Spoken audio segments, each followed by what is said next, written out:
में सरकार बदली है, लेकिन मंदिरों के लिए नहीं बदली है, क्योंकि मंदिरों पर होने वाले सरकारी हमले और बुलडोजर आज भी चल रहे। पिछले दिनों हमने मयूर विहार के 3 मंदिर सुदर्शन ने बचाए, हिंदू समाज ने साथ आकर आवाज उठाई तो मंदिर बच गए। लेकिन ये सौभाग्य प्राप्त नहीं हुआ दिल्ली के एक और 100 वर्ष पुराने मंदिर को, और पुलिस प्रशासन की सिक्योरिटी में 100 वर्ष पुराना ये मंदिर दिल्ली में तोड़ा गया। दुर्भाग्यपूर्ण है, लेकिन पूरी जानकारी लेते हैं।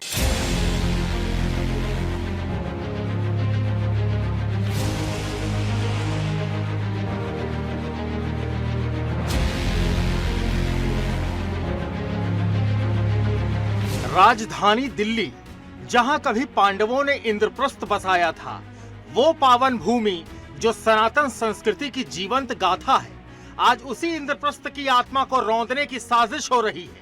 और ये साजिश तब हो रही है जब दिल्ली में 27 साल बाद भारतीय जनता पार्टी की सरकार बनी है और रेखा गुप्ता ने मुख्यमंत्री पद की शपथ लेकर सत्ता संभाली। उम्मीद थी कि अब दिल्ली को उसका प्राचीन गौरव वापस मिलेगा, लेकिन जो तस्वीरें सामने आ रही हैं, वो सनातन आस्था पर खुला प्रहार कर रही हैं। दरअसल दिल्ली के जमुना बाजार में स्थित श्री चौमुखा महादेव मंदिर, जो करीब 100 साल पुराना था, आस्था का केंद्र था। हर दिन हजारों श्रद्धालु अपनी श्रद्धा और भक्ति लेकर यहाँ आते थे। लेकिन इस ऐतिहासिक मंदिर को प्रशासन ने बर्बरता पूर्वक बुलडोजर से मलबे में बदल दिया। और हद तो तब हो गई जब भगवान शिव के पावन शिवलिंग को भी मलबे में डालने की कोशिश की गई।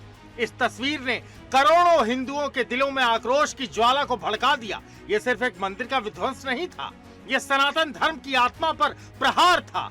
वो आत्मा जो अनादिकाल से अखंड है और सनातन सभ्यता का आधार है। कूड़े में पूरा शिव परिवार डाल रखा था इन्होंने, और हमने जबरदस्ती अभी लड़के शिवलिंग निकलवाया। प्रशासन ने यहाँ सारी मूर्तियाँ कूड़े में फिकवा दी, जो कि मूर्तियाँ हैं, और हम लोग सारी कूड़े में ले गई। एक ये मूर्ति लेने के लिए पूरा हमारे को यहाँ पर ये खड़े हुए सारे लोग, इन सब लोगों ने फिकवाई है मूर्तियाँ। अब पूरा इन्होंने क्या नाम है यहाँ पर ये मिले हुए सारे के सारे। वो पीडब्ल्यू का ऑफिसर है, वो व्हाइट शर्ट वाला, और बार बार मुझ मारा तो पता नहीं कौन है, और बार बार हरकत कर रहा है वो। यहाँ मंदिर हमने कोई भी इसमें रुकावट करी। इन्होंने मूर्तियों के लिए हमने बोला कि जमुना जी में करेंगे, तो इन्होंने नहीं होने दिया।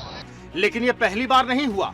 कुछ समय पहले मयूर विहार में भी एक प्राचीन मंदिर पर बुलडोजर चलाने की कोशिश हुई थी, लेकिन तब सुदर्शन न्यूज की सतर्कता और सनातन प्रेमियों के संघर्ष ने उस मंदिर को बचा लिया। पर इस बार ये सवाल उठता है कि जब दिल्ली में बीजेपी की सरकार है, रेखा गुप्ता मुख्यमंत्री हैं, तो फिर क्यों सनातन के प्रतीकों को मिटाने की साजिशें की जा रही हैं? आपको याद होगा कुछ दिन पहले जब बीजेपी विधायकों ने दिल्ली में नजफगढ़ को नाहरगढ़, मोहम्मदपुर को माधवपुरम और मुस्तफाबाद को शिव विहार का नाम रखने की मांग की, लेकिन क्या मात्र नाम बदलने से सनातन पर प्रहार बंद हो जाएंगे? जहां एक तरफ हिंदू मंदिरों पर बुलडोजर चलाए जा रहे हैं, दूसरी तरफ मुख्यमंत्री साहिबा रमजान में राम और दिवाली में अली का नारा देकर सौहार्द की बात कर रही हैं। देखिए, रमजान में राम और दिवाली में अली और सौहार्द की गली दिल्ली चली। सवाल ये उठता है कि क्या ये सौहार्द सिर्फ हिंदुओं की आस्था को कुचलने तक ही है? आखिर ये कैसा सौहार्द है जहां सनातन संस्कृति के प्रतीकों पर बुलडोजर चलता है और हिंदू समाज की धार्मिक भावनाओं को रौंदा जाता है? क्या बीजेपी की सरकार में भी हिंदुओं को अपने ही मंदिर बचाने के लिए संघर्ष करना पड़ेगा? क्या इंद्रप्रस्थ की पावन भूमि पर सनातन की जड़ों को उखाड़ने की साजिश अब खुलेआम की जाएगी? हिंदू समाज के मन में अब यह सवाल है कि क्या बीजेपी की सरकार भी उन्हीं साजिशों का हिस्सा बन गई है जो सनातन को मिटाने का सपना देख रहे हैं? कब तक सनातन संस्कृति पर ये हमले चलते रहेंगे? कब तक हिंदू आस्था के केंद्रों को बुलडोजर से गिराया जाता रहेगा? सवाल सिर्फ दिल्ली का नहीं, यह पूरे हिंदू समाज का सवाल है। और जब तक सनातन संस्कृति पर यह आघात जारी रहेगा, तब तक हिंदू समाज का आक्रोश भी थमने वाला नहीं है। Bureau report, Sudarshan news.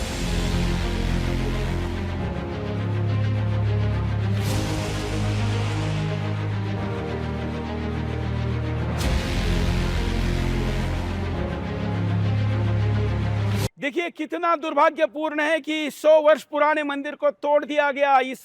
यहाँ पर वैसे भी कम मंदिर बचे हैं, क्योंकि आतताइयों ने, आने वाले अफगानी, ईरानी और कई सारे आतताइयों ने यहाँ पर हिंदुओं के मंदिर वैसे भी नहीं बचने दिए थे। छोटे छोटे मंदिर कहीं पर बचे हैं, तो आज उसको विकास और अतिक्रमण का बहाना बनाकर तोड़ा जा रहा है। उसी स्थान पर बने हुए मस्जिदों को हाथ नहीं लगाया जा रहा है। और ये मंदिर तोड़ा। तो इसमें दुर्भाग्यपूर्ण बात यह भी है कि यहाँ के मूर्तियों को सम्मानजनक तरीके से नहीं हटाया गया, बल्कि कूड़े में फेंक दिया गया। भगवान शिव का लिंग और यहाँ पर भगवान की मूर्ति को झगड़ा करके, लड़के, कानूनी कार्रवाई और दंडा झेलकर हिंदुवादी कार्यकर्ताओं ने कूड़े से उठा लिया। जमीन पर पड़ी हुई मूर्तियां देखकर हर भक्त के मन के अंदर ज्वालामुखी गुस्से का धधकेगा। देखिए, जनता की प्रतिक्रिया लेते हैं इस मुद्दे पर। प्रत्यक्ष लोग हाथापाई करने के लिए भी मजबूर होते, क्योंकि कई पीढ़ियों से जिस मंदिर के अंदर के भगवान की उनके पूर्वज पूजा कर रहे थे, आंखों के सामने उनके ऊपर चलता बुलडोजर, होती कार्रवाई और जूते पहनकर और यहां तक कि मूर्तियों को कूड़ेदान में फेंकने की घटना के बाद लोगों में जबरदस्त आक्रोश था। जनता की प्रतिक्रिया देते। जब से आप इसमें रह रहे हो, आपके माँ बाप के टाइम का है, मतलब 1902 के आसपास से मंदिर बना हुआ है। सन 39 की पैदाइश है मेरी। अच्छा अच्छा। हाँ। और आंटी जी, आप मंदिर में रहते हैं? हमारे घर वाला तो है। अच्छा, आपका घर वाला ही है। तो मंदिर कितना पुराना है लगभग? की बात है जो बताया आपको। 100 साल पुराना करीब मंदिर है ये। इतने टाइम से तो है हम। अच्छा अच्छा। सन 39 में यहाँ से आए थे जब गदर मचा था। और आंटी बता रही थी आपने हजारों लोगों की जान बचाई है। 40 साल रहा हूँ डीसी के अंदर। अच्छा अच्छा। पुलिस कमिश्नर से। अच्छा अच्छा। गोताखोर। 40 साल। गोताखोर के गमला से निकाल के देना। मेरा नाम पूर्ण चंद गोताखोर करके। पूरण सिंह जी गोताखोर हैं, जो हजारों लोगों की जान बचाई है। आज उन्हें बेघर कर दिया गया मंदिर तोड़ के प्रशासन द्वारा, और कुछ भी वो नहीं दिया जा रहा, सामान उठाने तक का टाइम नहीं दिया। ये प्रशासन बहुत गलत, इनका सारा सामान यहाँ पड़ा हुआ है और अब ये रोड पे आ चुके हैं। ऐसी ज़रूरत क्यों पड़ रही है कि आज आपको अपने मंदिरों के लिए लड़ना पड़ा? दिल्ली में जहाँ पर मुस्लिम आबादी ज़्यादा है वहाँ पर यही हालात है।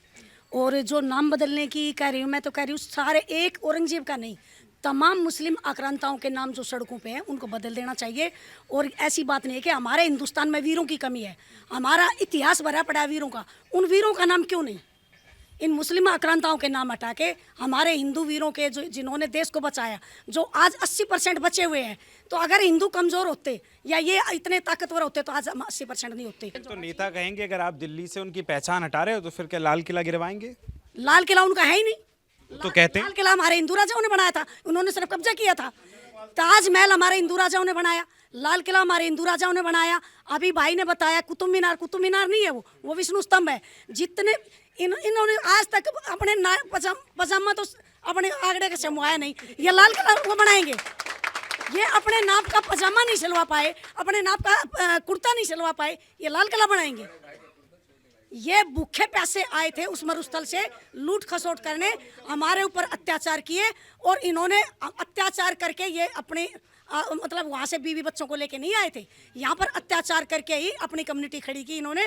जैसे भाई ने बताया कि 1.25 मन जनेऊ दिल्ली तोला गया, तब जाके इन्होंने। और बलबंत जैसा जो आक्रांता था उसका भी नाम है, इन्होंने रोड पर लिखा हुआ है। तो मेरी तो आपके चैनल के माध्यम से यही विनती है, अगर आप हमारी आवाज़ पहुंचाना चाहते हो कि जिन्होंने हमारे हिंदुओं पर अत्याचार किया, जिन्होंने हमारे हिंदुस्तान पर मतलब हमारी हिंदू आबादी को इस तरह से किया, लेकिन हमारे वीरों ने जिस तरह से लड़ाई लड़के इतने लोगों को बचाया, वो वीर आज भी कायम है। और हमारी यही इच्छा है कि इनका नाम बदल के हमारे वीरों का नाम लिखा जाए। पहले की बात है, मयूर विहार फेज 2 में एक मंदिर टूटने वाला था। अचानक रात में नोटिस लगता है, वहाँ लोगों को पता चलता है। रात भर महिलाएं वहाँ बैठी हैं, मैं वहाँ था, रात भर पूरी रात रहा। महिलाएं रो रही थी, उन्होंने हनुमान चालीसा का पाठ किया और जब बहुत बड़ी संख्या में लोग इकट्ठा हुए तो सुबह वो मंदिर नहीं टूटा। रात में रविंदर नेगी जी पहुँचे, मुख्यमंत्री जी से बात हुई, सुदर्शन न्यूज़ ने रात भर वहाँ दिखाया। ऐसी ज़रूरत क्यों पड़ रही है कि आज आपको अपने मंदिरों के लिए लड़ना पड़ रहा है? हमारे धर्म को सॉफ्ट टारगेट बना लिया गया, क्योंकि हम हर चीज़ का, पर्वत हो, नदी हो, आकाश हो, वायु, हम सब चीज़ को पूछते हैं। ये किसी को पूछते ही नहीं। इनका तो काम है सिर्फ काट और मार काट करना, सिर्फ अपना बढ़ाना। चाहे इनको जनसंख्या बढ़ानी हो, चाहे इनको अपना धर्म का प्रचार करना हो। ये अपने धर्म के प्रचार के लिए, अभी भाई साहब ने बताया कि जगह जगह डीडे की ज़मीनों पे कब्जा किया हुआ है। ये वक्फ बोर्ड की ज़रूरत किस देश में है? वक्फ बोर्ड एक भारत के अलावा किसी और देश में वक्फ बोर्ड बढ़ा दीजिए आप मेरे को कहीं पे हो तो।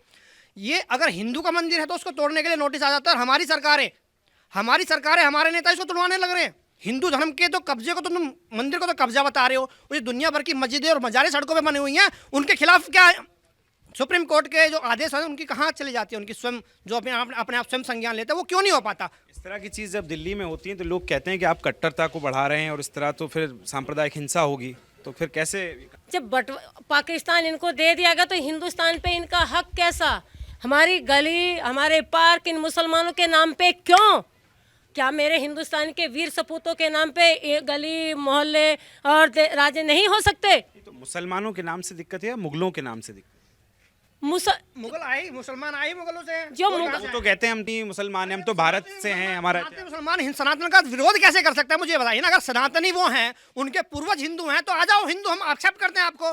फिर हिंदू का विरोध क्यों करते हैं? वो हिंदू मंदिरों का विरोध क्यों करते हैं? हिंदू चीज़ों का विरोध क्यों करते हैं? हिंदू में हनुमान चालीसा का विरोध क्यों करते हैं? हनुमान जयंती का विरोध क्यों करते हैं? दुर्गा पूजा का विरोध क्यों करते हैं? अगर वो हिंदू हैं तो आओ ना, मिलो, किसने मना किया? लेकिन वो हिंदू भी नहीं बनना चाहते, लेकिन अपने आप को हिंदू भी बताना चाहते हैं। मुझे पता है 90% हिंदुओं, मुसलमानों के पूर्वज हिंदू ही होंगे, हिंदू ही थे, हिंदू ही हैं। लेकिन फिर भी वो कहते हैं ना, नई मुसलमानी अल्लाह ही अल्लाह पुकारे। ये जितने भी कन्वर्टेड मुसलमान हैं, ये सबसे ज़्यादा अपने आप को अपना दिखाना चाहते हैं। जाओ अरब में जाके दिखाओ, वहाँ पे इनको किस तरह से ट्रीट किया जाता है, इनको पता चल जाएगा कैसे अरब में इनको ट्रीट किया जाता है। अरब वाले पाकिस्तानियों को मुसलमान नहीं मानते, बांग्लादेशियों को मुसलमान नहीं मानते, इंडोनेशिया वालों को मुसलमान नहीं मानते, भारतीयों को मुसलमान नहीं मानते। उनको बहुत ही गंदी भाषा यूज करके बात करते हैं वो, लेकिन उनका बुरा नहीं करेंगे। चाइना में क्या हो रहा है मुसलमानों के साथ में? उनका सर कुचल दिया गया, लेकिन हिंदुस्तान में इनको बढ़ावा दिया जा रहा है। एक मंदिर के सामने फिर एक गौ माता का सर मिला है। रमजान के दिनों में मिलने वाले ऐसे सर बहुत बड़ी संख्या में घटनाओं में सामने आ रहे हैं। यहाँ पर भी यही हुआ है। हिंदुओं के लिए पूजनीय और 33 करोड़ देवताओं की जननी माता कहे जाने वाली, जिनका वास होता है, उस गौ माता के सर को काटा हुआ पाना किसी भी हिंदू के लिए दुखद घटना है। देखते हैं ये पूरा मामला और वीडियो। इस मुद्दे पर पुलिस की प्रतिक्रिया भी लेते हैं कि पुलिस क्या कहते हैं। हालांकि आप जानते हैं कि सरकारी उत्तर क्या होता है, लेकिन फिर भी सुनते हैं ताकि हम जो कह रहे हैं ये घटना सत्य है, इसकी पुष्टि भी हो सके। थाना मलेरगंज में 112 नंबर की एक सूचना प्राप्त हुई, जिसमें कि त्रिवेणी नगर तृतीय हनुमंत नगर मोहल्ले में एक गौवंश के अवशेष की सूचना प्राप्त हुई थी, जिस पर मौके पर सभी अधिकारियों के द्वारा मौके पर निरीक्षण घटनास्थल किया गया और तत्कालीन थाना स्थानीय पुलिस के द्वारा उसको जो अवशेष है उसको हटा करके पोस्टमार्टम हेतु वेटनरी के डॉक्टर से संपर्क किया जा रहा है।